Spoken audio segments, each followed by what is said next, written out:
And here at the end, I can't get this piece in, so what I'm going to do is I'm going to take my Dremel and Dremel. I'm going to file this down so that this will go in here.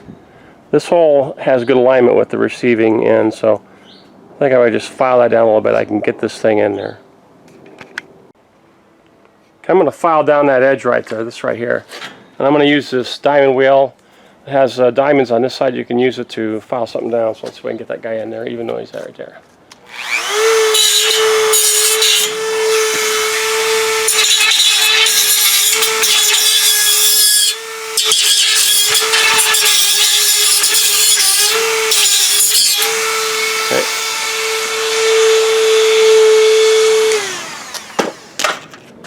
Fit in there maybe.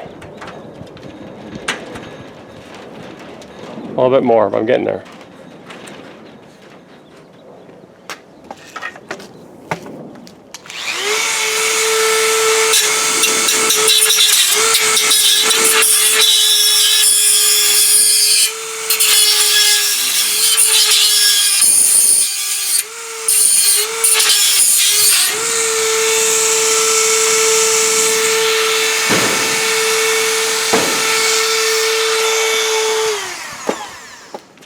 Let's see what's going on there.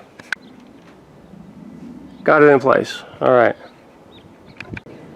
So on any of these sheet metal screws, I've always added some glue. This is called weld wood.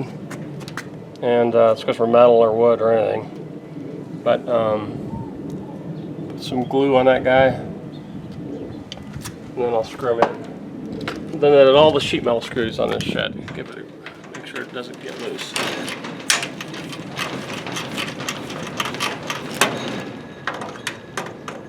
And I always found it better to put these screws in by hand, otherwise you'll strip it.